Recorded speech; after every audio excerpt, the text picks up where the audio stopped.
isku dhafa loo saaray cidii ku hartay howlahaysa markaan leeyahay labada aqal ay saaran tahay waa lagama maarmaan markaa in go'aamadaas laga gaaro si loo wajaho meeshii dalkan aadi lahaa talada baarlamaanka inay ka soo dhammaato waqtigan aan leeyahay baarlamaanka aniga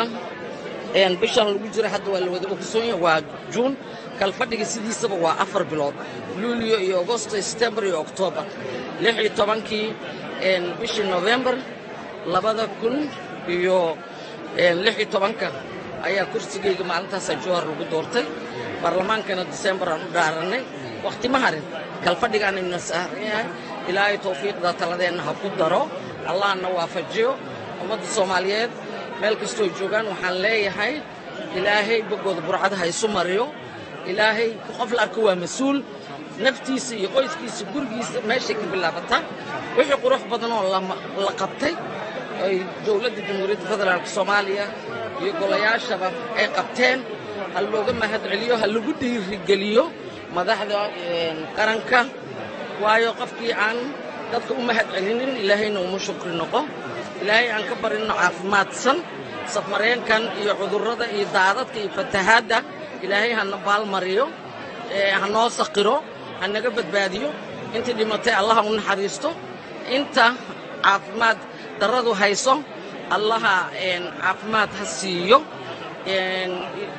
guday iyo dabad dadka Soomaaliyeed meel kasta joogaan waxaan leeyahay kullu caam wa antum biqayr acmaashi aan soo marnay ilaahay hanaga aqbalo wabillahi tawfiiq aad iyo aad ayaad u mahadsantahay xildhibaan Khadiijo Maxamed Diiriye ahna wasiirka wasaaradda dhalinyarada iyo cayaaraha oo aan kula kulannay xarunta golaha shacabka oo maanta uu ka furmayo kalfadhiga toddobaad ee baarlamaanka federaalka Soomaaliya iyadoo halkanna ay markaasi ku soo aruurayaan howlka shirka xildhibaanada golaha shacabka iyo weliba senatarada golaha aqalka sare ee baarlamaanka federaalka Soomaaliya iyadoo markaasina ay howlka soo gaareen taliyaasha ciidamada qalabka sida Soomaaliya iyo weliba gudoomiyaasha baarlamaanada Hirshabeelle iyo Galmudug iyo gudoomiyaha gobolka Banaadir ahna duqa magaalada Muqdisho Umar Finish iyadoo markaasina goordhow la filayo in uu markaasi furmo kalfadhiga toddobaad ee baarlamaanka federaalka Soomaaliya iyadoo markaasina aan si ambaqaadi doonnaa dhinaca markaasi xildhibaanada iyo weliba senatarada golaha aqalka sare iyadoo halkaasina uu markaasi inooga muuqdo xildhibaan Professor Maxamed Cumar Dalxa oo ka mid ah xildhibaanada baarlamaanka federaalka Soomaaliya iyo weliba senator Muna ayaga ayaan u gudbi doonnaa oo markaasi aan ayaguna fikirkooda wax ka weydiinaynaa sida ay markaas u arkaan furitaanka kalfadhiga baarlamaanka federaalka Soomaaliya xildhibaan Professor Maxamed Cumar Dalxa maanta waxaa furmaya kalfadhiga toddobaad ee baarlamaanka bal sideed u aragtaa in maanta shaqadiinni mar kale dib aad ugu laabataan maadaama muddo dheer aad fasax ku jirteen bismillaahi raxmaani raxiim marka hore waa mahadsan tihiin waana idin salaamayaa salaanta islaamka adinka iyo dadka Soomaaliyeed ee meel kastaba joogaan oo hawadaasi naga daawanaya ama nagala xiriira assalaamu calaykum waraxmatullaahi wabarakaatuh farxad iyo waxay noo tahay runtii sharaf mar kale in xildhibaanadii saaxiibada ahaa ee labada aqal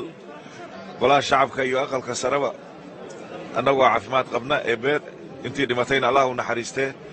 in kalfadhigii toddobaad aan isugu nimaado maanta oo bisha July ay tahay ama aan idhaahdo June ay tahay 2020 iyadoo maalintan ay ku aadan tahay maalintii fadhiga ee toddobaad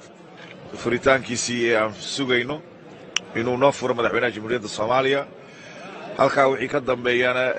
baarlamaanka hawshiisii maanta loo madalsan yahay oo howlo badan oo runtii ay sugayaan labada aqalba iyadana inaan hadda iyo wixii ka dambeeyo tabaabushaheena uu yahay sidii aan u gudan lahayn waajibaadka naga saaran dalka iyo dadka iyo diintaba gudashada waajibkaasina إن شاء الله waxay noqon doontaa midda ugu muhiimsan ee hadda allaha laga sugayo baarlamaanka sidii wixii intisa sharciyadu xukuumadda horey u soo gudbisay wixii haddana waddanka laga sugayo oo doorasho in la gaarsiiyo oo ayadana ay tahay ballantii shacabka Soomaaliyeed iyo go'aamadii loo gaaray iyadana haddii ilaahay raalli ka noqdo iyo doorka kaga aadan sidoo kale baarlamaanka iyo sidii uu wajihi lahaa jihaynta maartay guud ahaan siyaasadda dalka iyo amniga iyo dhaqaalaha iyo bulshada oo awalba waajibaadkiisa ka mid ahayd inuu kala xisaabtamo xukuumadda korjoogteeyana maartay sida ay iyaga wixii iyagana xukuumadda u xilsaarnayd wixii ay qabatay iyo wixii ka dhiman ayadoo la xisaabtankaasi uu noqon doono hadduu ilaahay idmo miday ummadda Soomaaliyeed ay mahadiyaan sida aan ka rajaynayno waana runtii ku hanweynahay in wixii dib u dhac yimidna inaan buuxin doono waqtigiisa aad iyo aad ayaad u mahadsan tahay xildhibaan brofesor maxamed cumar dhalxa dhinaca brofesorada maadaama aan ka soo gudubno dhalxa dhinaca kale brofesor Dufle oo ka tirsan golaha aqalka sare ee baarlamaanka brofesor Usmaan Xaaji Maxamuud Dufle baarlamaanka labadiisa aqal fasax ayuu ku maqnaa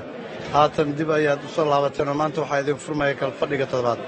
bal sideed u aragtaa in maanta shaqadiina mar kale dib loo furo u bilaawdaan bismillaah waa mahadsantihiin runtii maanta waa xafladda furitaanka kalfadhiga toddobaad ee baarlamaanka federaalka Soomaaliya runtii waxaan u arkaa maanta waa fursad aad u weyn waxaad moodaa yani bacdamaa